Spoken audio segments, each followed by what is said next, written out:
It comes following reports Andrew's security is costing taxpayers a shocking £400,000 a year.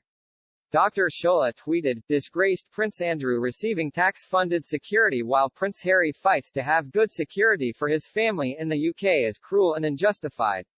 She added that it was unacceptable that the Duke of York, who was stripped of his military titles and royal patronages, continues to have Scotland Yard protection. As a prince born of the RF, his security would fall under the umbrella of the arrangements in place for the rest of his relations when visiting this country. Many working and non-working royals don't have full-time security, PA girls don't, princessa daughter doesn't, etc. etc. Harry lives in another country and therefore it's up to him to provide his own security if he thinks he's at risk. It's his responsibility, not the government, to provide security outside the confines of the institution he left his job. You can't cherry-pick the perks you want from your job before or after you quit your job. You also can't buy government security or the data that they hold, regarding risk to a particular person. Imagine these pair getting their hands on government data, they would be selling it to Netflix and anyone with the cash at the ready. That's the price you pay when you choose to leave the institution, not the RF. They are two separate things, and part of the agreement is the RF stay out of politics, which these pairs seem incapable of doing. The UK government security, if people could buy it, would end up like the Kardashians. Every Tom, Dick and Harry would be paying them for turning up to a red carpet event. Prince Harry was embroiled in a row with the Home Office over a decision to strip him of security while in the UK. Royal expert Omid Scobie said the Royal and VIP Executive Committee (RAVEC), which includes senior aides of the royal household and former government officials, don't appear to have a clear set of guidelines for who can be afforded security in the firm.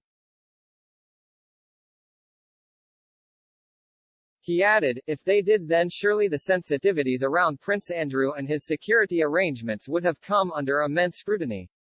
Though stripped of all royal patronages and military affiliations after the shame of his close friendship with a pedophile billionaire and paying out millions to rape accuser Virginia Giuffre, Andrew's Scotland Yard protection remains an annual and unchallenged cost of around $500,000 to the British taxpayer.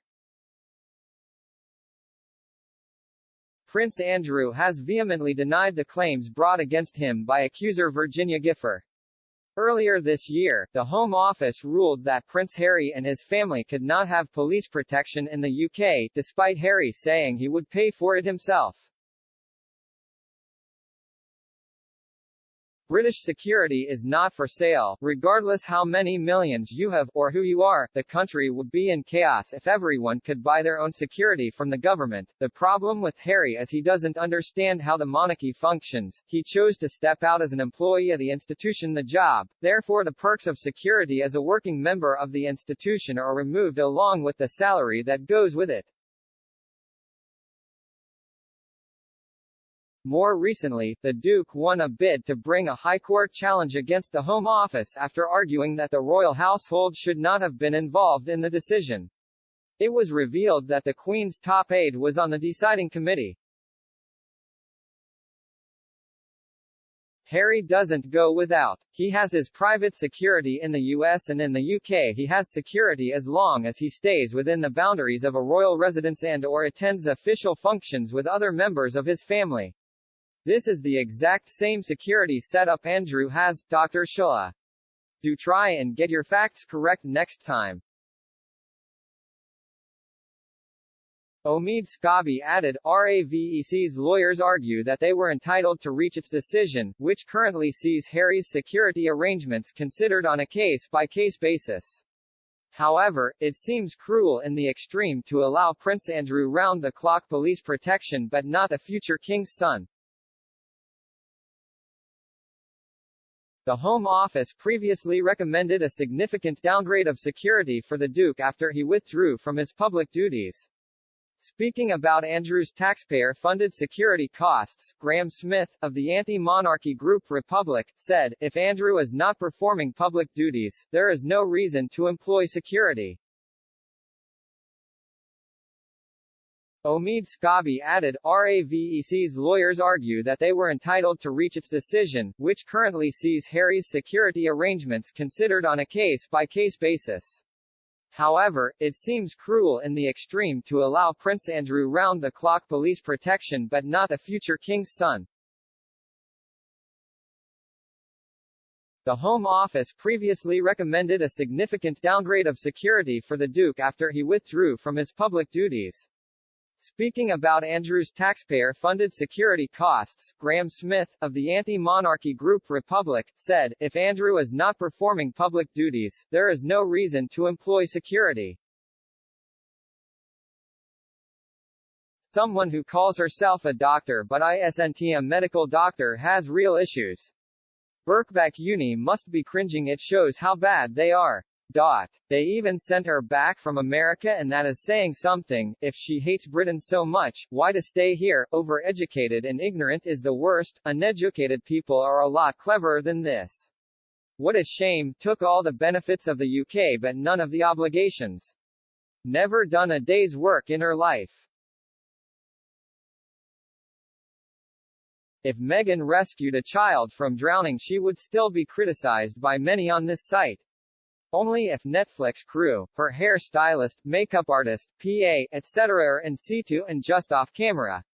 Nothing this vile creature does is genuine. There isn't an honest and decent bone in that maggot-ridden body of hers. Andrew has not been found guilty of anything and he still lives in this country. He has not made unsupported claims against the RF. Also, Emo Andrew settled out of court to avoid his case being heard during his mother's Jubilee celebrations. He also supported his mother after Prince Philip died. While I think Andrew is arrogant and has chosen his friends unwisely, he has not set out to destroy the House of Windsor, unlike the racist Markles and their shouty sycophants, whose sole aim does seem to destroy while making megabucks for themselves off those they seek to destroy. Dr. Shola is the granddaughter of a king and daughter of a prince.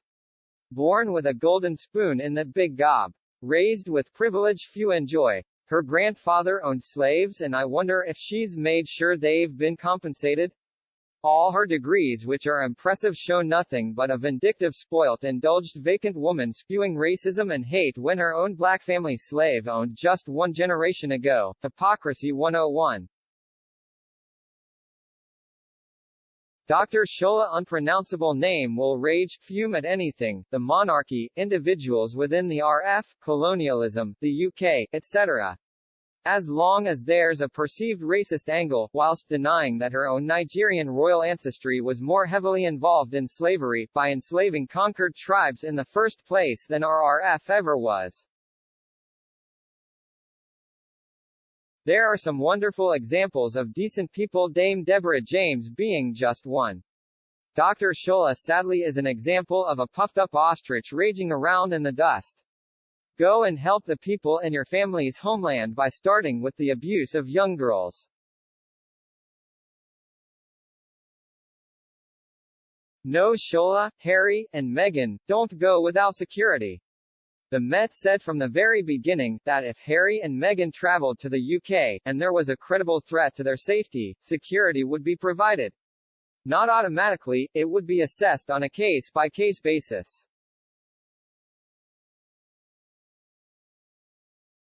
What Harry wants is internationally protected person status. He knows he isn't allowed to pay for, and he knows that if he gets that back he won't pay for security ever again, because with IPP status whatever country he is in will have to pay for his security costs.